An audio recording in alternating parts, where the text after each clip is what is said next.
Le Québec est tout près du point de rupture avec le nombre de demandeurs d'asile qu'il reçoit depuis des années. François Legault interpelle Justin Trudeau dans une lettre qu'il lui a envoyée hier, une lettre au ton ferme. Il faut mieux répartir les demandeurs d'asile à travers le pays, dit-il.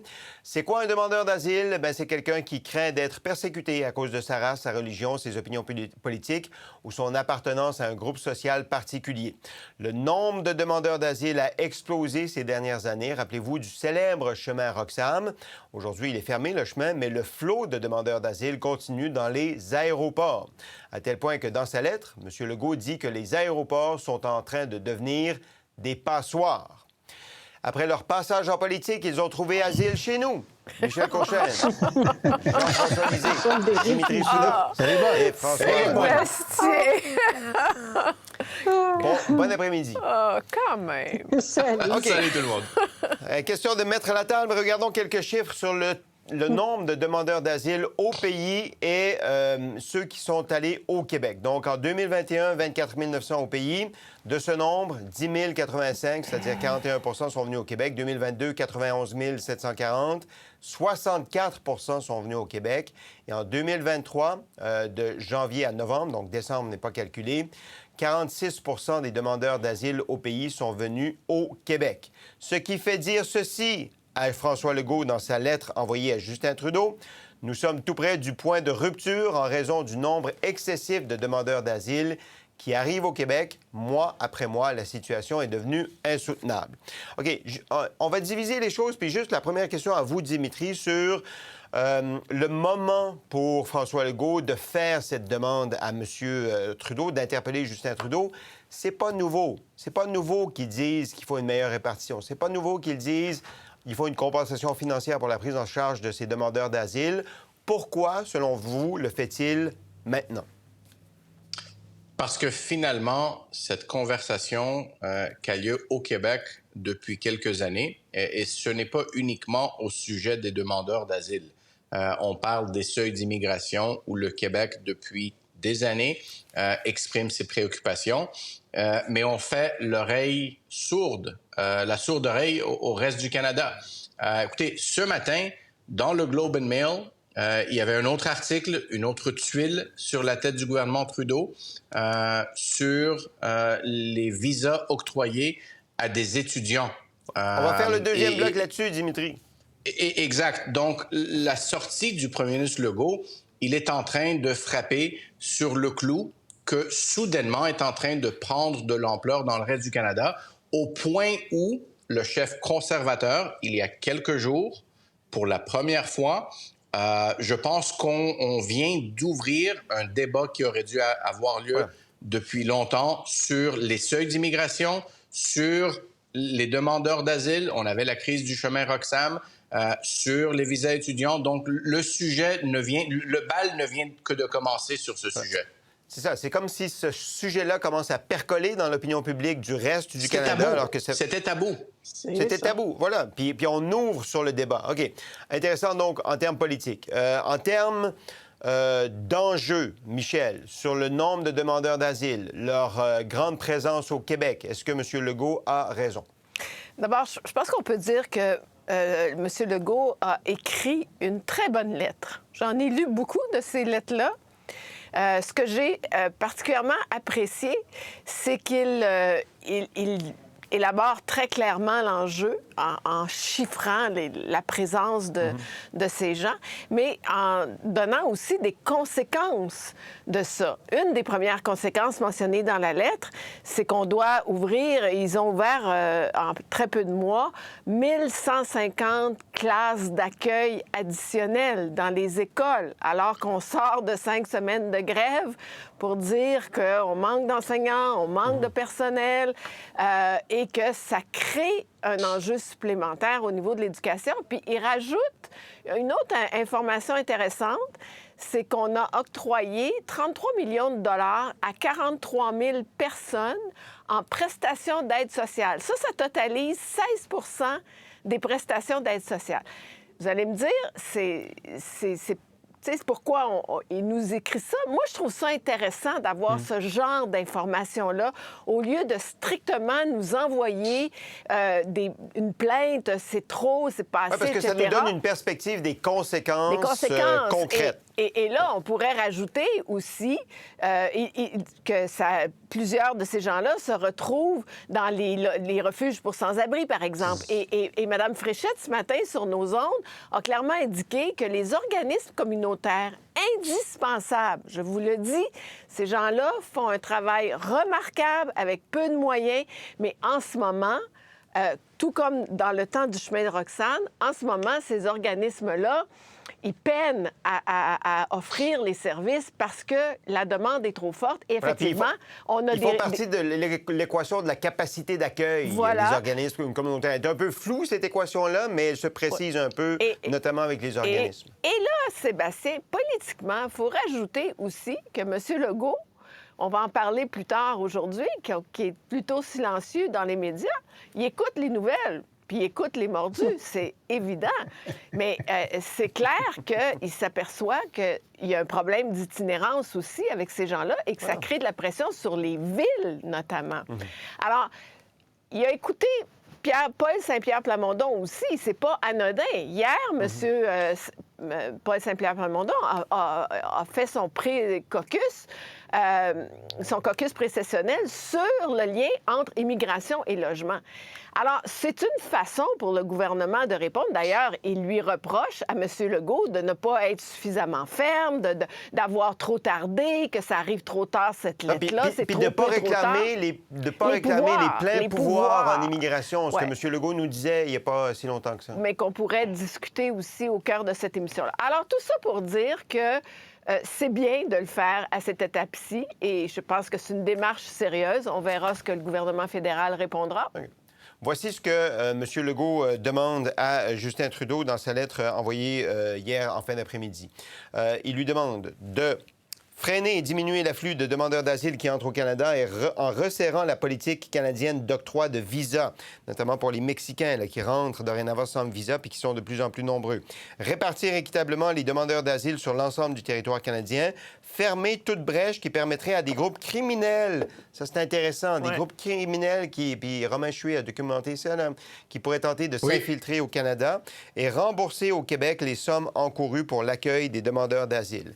Est-ce qu'il a raison, Jean-François?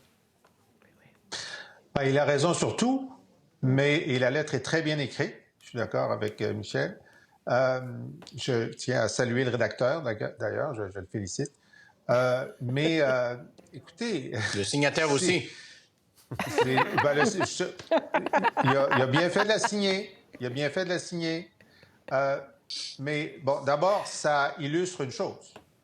On est obligé de demander à un autre gouvernement de modifier ses politiques parce que ça a un impact très fort sur plusieurs aspects de nos services publics. Donc, c'est une lettre qui est une démonstration de l'impuissance du gouvernement québécois sur un élément essentiel de sa vie commune. OK? Alors, c'est un genre de publicité ambulante pour l'indépendance du Québec. Maintenant, ce qui est intéressant sur le premier élément, sur les visas, c'est que ça me permet de revenir sur les épisodes précédents. Alors, on a beaucoup parlé ici à cette émission et dans la société du chemin Roxane. Et nous, on disait, mais il faut le fermer, puis qu'il rentre par les chemins normaux, c'est-à-dire par les postes frontières ou par les aéroports, où on gérera mieux. Et là, les gens disaient, ah non. Quand on va le fermer, il va en avoir autant qui vont passer dans le bois. Bien, ça, c'était faux. Il n'y en a pas autant qui ont passé dans le bois. Il y en avait 70 000 par le chemin Roxane. Là, maintenant, il y en a quelques dizaines, peut-être une centaine qui passent dans le bois. Mais là, ils arrivent tous par Dorval. Vous voyez, ça ne servait à rien. Non. Ça marchait jusqu'à ce que le gouvernement fédéral modifie à la baisse ses critères de visa pour permettre de faire entrer par Dorval autant de gens qui rentraient par Roxane. Ça, donc, c'est le gouvernement d'Ottawa qui a modifié ça. Est-ce qu'il a demandé la permission au Québec? Absolument pas. C'est pas notre compétence. Et donc, ça a provoqué un afflux équivalent. C'est complètement fédéral. Alors, ce que M. Legault demande dans le premier, c'est voulez-vous arrêter de jouer avec vos critères de visa qui fait que ça augmente le nombre de demandeurs d'asile? Arrêtez ça, OK? Et l'autre chose que je trouve extraordinaire, le recul du fédéral, c'est que, effectivement, sur Roxham, le gouvernement Legault avait réussi à se faire rembourser l'essentiel des coûts supplémentaires engendrés par cet afflux. Ben là, Mark Miller, le grand ami de Justin Trudeau, lui, il dit « On vous remboursera pas parce que, en fait, vous nous devez de l'argent. » Il a dit ça, là, en décembre, à la Chambre des communes. Parce que lui, il calcule que l'argent que le fédéral envoie dans le cadre de l'entente Québec-Canada sur l'immigration ne devrait servir qu'à la francisation. Le gouvernement du Québec dit, ben, les immigrants, on les francise, mais aussi on les éduque, puis on les soigne, donc on répartit la somme sur l'ensemble des services. Mais là, il dit non, tout ce que vous ne dépensez pas en francisation, vous devriez me renvoyer l'argent. Puis donc, je ne vous envoie pas d'argent pour les nouveaux demandeurs d'asile. Alors, c'est extraordinaire de mauvaise foi. Et donc, j'ai peu d'espoir d'une réponse positive du gouvernement Trudeau à la lettre de M. Legault. OK. Dominique Leblanc, bras droit de M. Trudeau, a répondu en disant qu'en effet, il y avait eu des remboursements pour l'hébergement des demandeurs d'asile entre 2017 et 2020. Puis il ajoute, c'est un peu vide de sens, là, on étudie avec tout le sérieux qu'exige la situation la plus récente demande financière du gouvernement du Québec, qui ne s'engage pas à rembourser. Nous allons poursuivre notre engagement auprès du gouvernement du Québec en travaillant avec eux pour trouver des solutions aux défis posés par le nombre important de demandeurs d'asile que le Québec accueille. Mais permettez-moi, Sébastien, de dire la chose suivante, là. Historiquement, Jean-François, dans l'entente, l'argent, le 700 millions qu'on reçoit maintenant, c'était pour la francisation. Ça a toujours été comme ça. C'est pas de la mauvaise foi, c'est écrit noir sur blanc. Et le gouvernement du Québec est aujourd'hui tout à fait justifié de demander le remboursement de l'hébergement pour ces mêmes personnes-là, parce que, écoute, il y a 20 ans, on avait à peu près 2300 réfugiés par année. Là, on en a 60 000. On ne parle plus de la même chose. Mais je veux juste qu'on soit clair. Je m'excuse de prendre du temps pour préciser ça pour les téléspectateurs. L'argent que l'on reçoit, le 700 millions, c'est pour la francisation. C'est écrit noir sur blanc. Là, on demande 470 millions. Puis moi, je suis certaine qu'ils vont en donner, peut-être pas la totalité, mais politiquement, ils vont nous en donner un très bon montant parce qu'ils l'ont toujours fait. Mais ben voilà, ils l'ont mais déjà ce fait. n'est jamais arrivé, Michel, tu conviendras avec moi, que le gouvernement québécois mette la totalité de la somme de l'entente dans la francisation. Mais ça, c'est encore... Ce n'est jamais arrivé. Alors, M. Miller est tout à fait en droit de dire « Hey, si vous ne francisez pas... » non, parce que c'est un renversement. Le gouvernement canadien, Harper, Mulroney, et chrétiens ont toujours accepté le principe que le gouvernement québécois peut utiliser la somme pour les autres besoins des immigrants. Et pour la première fois, M. Miller dit « Ah, je change ça. Maintenant, c'est vous qui me devez de l'argent. » Ça va se régler. François, je donne la parole à Françoise parce que pendant ce temps-là, Paul Saint-Pierre Plamondon dit... C'est bien beau, les demandeurs d'asile, mais M. Legault, vous devriez peut-être regarder aussi au-dessus de votre épaule dans vos responsabilités en immigration. Écoutons M. Saint-Pierre Plamondon. M. François Legault devrait regarder dans sa propre cour parce qu'il a choisi, de manière très paradoxale, de lui-même augmenter les seuils d'immigration qu'il contrôle en brisant sa promesse électorale. Il disait également que c'était une question de survie pour la nation québécoise de rapatrier les pouvoirs en immigration et que ça lui prenait un mandat fort pour avoir ce pouvoir-là. C'est même pas dans la lettre de ce matin. Il écrit à Justin Trudeau, il n'ose même pas lui demander les pouvoirs en immigration. OK, puis ça, c'est intéressant parce que l'immigration temporaire que le gouvernement du Québec contrôle d'une certaine façon, il y en a eu 360 000 en 2022, 528 000 en 2023 selon les derniers chiffres, donc autour de 170 000 de plus. Est-ce que, Françoise, c'est bien beau interpeller le fédéral, mais M. Legault n'a-t-il pas aussi, lui, une responsabilité sur la pression qui est mise sur le logement, la pression qui est mise sur les services publics aussi? Françoise. Oui, mais en même temps, il ne faut pas mélanger les dossiers.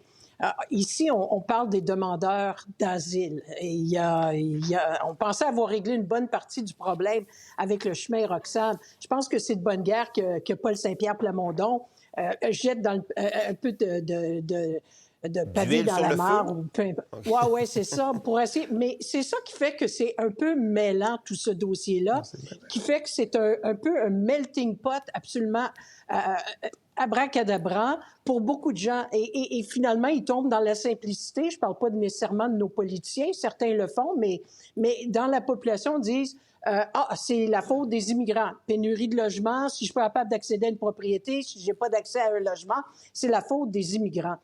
La problématique est énorme. Vous posiez la question à Dimitri ce matin, pourquoi maintenant? Oui, Paul Saint-Pierre Plamondon en a parlé pas mal l'année dernière, mais sans que ça fasse trop de bruit. Puis pendant que les médias anglophones, canadiens, nous cassaient du sucre sur la tête en nous faisant passer pratiquement comme racistes. Et là, soudainement, le problème devient pan-canadien. Là, on voit M. Miller, on voit M. Trudeau se promener à travers le Canada et se faire poser le même type de questions que nous, on se pose depuis déjà plusieurs mois, pour ne pas dire des années, au Québec. Pierre Poilievre est venu à Québec. Je vais donner le crédit d'avoir un peu brusqué tout ça parce qu'il s'est fait poser des questions et il a répondu, blanc sur noir, noir sur blanc, qu'il ne faut pas chercher midi à 14 heures. C'est un problème mathématique très simple, très simpliste et il faut qu'on le règle, ce problème-là. Et là, tout le monde s'est mis à bouger. Le caucus précessionnel du PQ, on est revenu là-dessus et là, il y a une écoute différente. Je ne dis pas qu'il n'était pas en avant de la joute, M. Saint-Pierre Plamondon, mais il y avait moins d'écoute au moment où il en parlait. Et c'est pas d'hier. Vous parlez des organismes d'aide communautaire. Ça fait des mois, des années qu'ils disent le problème devient de plus en plus criant. Et là, soudainement, l'opinion publique étant maintenant alertée et intéressée par le sujet, interpellée, eh bien là, nos grands chefs d'État commencent à réagir. Mais je vous rappelle la position de M. Trudeau, de dire c'est pas tant le nombre de personnes qu'on reçoit, mais c'est la vitesse à laquelle on va construire des logements pour régler le problème de la crise du logement. Lui, il n'a pas l'air, en tout cas, à moins que j'ai mal compris, Françoise, il donne pas l'impression qu'il veut vraiment réduire le nombre de demandeurs d'asile qu'on reçoit ou d'immigrants qu'on reçoit. Bien, c'est parce qu'encore une fois, lorsque M. Trudeau s'exprimait, il parlait d'immigrants. Il ne parlait pas nécessairement... Les demandeurs d'asile, c'est un problème à l'échelle planétaire. Je regarde ici aux États-Unis présentement. Eux autres aussi, ils ont cette grosse problématique-là avec la frontière avec le Mexique. Ça entre à plein pied. Ça n'a pas d'allure. C'est partout, partout, partout. Et ils ont la même problématique de pénurie de logement et ainsi de suite. Le Canada n'est pas différent à ce niveau-là. Je souris toujours quand j'entends Jean-François, mais de façon sympathique. Oui, si on était indépendant, il y aurait juste peut-être un levier et c'est nous qui prendrions les décisions. Mais est-ce que ce serait mieux? Est-ce qu'on aurait pu la problématique de ces gens-là qui arrivent? Ce serait mieux. Ça, c'est simpliste, bien sûr que je pense, comme réponse. Ben, moi, je pense que c'est un peu simpliste. Parce que quand mais attends une seconde. Quand tu as des milliers de personnes qui arrivent dans les aéroports, est-ce que le Québec va décider d'être ce pays qui va simplement dire aux gens « bye-bye, non, tu t'en retournes chez toi », alors que la personne arrive et prétend être persécutée ou ci ou ça? On aura des débats intéressants à ces moments-là si on en arrivait à ça. Moi, je trouve que c'est simpliste de prétendre que juste par un coup de baguette magique, on va régler toute la problématique. Et j'attire en terminant l'attention sur les propos de Dominique Leblanc. Parce que Dominique Leblanc, quand il parle, un des aspects fondamentaux du Québec, c'est de dire, on pourrait-tu au moins, mettons qu'on ne s'entend pas sur l'argent, mettons qu'on ne s'entend pas sur certaines règles, on peut-tu s'entendre d'en envoyer ailleurs qu'au Québec? Et sa réponse, je ne sais pas si vous l'avez perçue comme moi, mais quand il dit, on va aux demandeurs d'asile qui le désiraient de se déplacer mais qui le désirerait. Et ça, là, ça me dit tout. Moi, ça me dit, il n'y a pas une volonté du côté fédéral de simplement dire, on va porter nos culottes, même si les gens disent, non, non, non, moi, je ne veux pas aller en Ontario, je ne veux pas aller en Alberta. Bien, too bad, je m'excuse, vous allez vous rendre là où on va vous dire d'aller. Bon point. Jean-François, je vais donner d'abord la parole à Dimitri parce que sans ça, il va sauter sur la caméra, je pense. Dimitri. Oui, et on devrait dire ce qu'on pense et de ne pas être gêné. Une des responsabilités primaires du gouvernement fédéral, c'est de protéger l'intégrité territoriale et ses frontières. Ce que je vais dire, c'est que est-ce qu'on pense qu'on est rendu là, à plus de 60 000 demandeurs d'asile par année en 2023, tandis qu'on était à 10 000 en 2021? 25 % de ces demandeurs d'asile proviennent du Mexique. Et oui, vous avez raison d'aller regarder le reportage Enquête par Romain Chouet, parce qu'il y a bien des vérités là-dedans.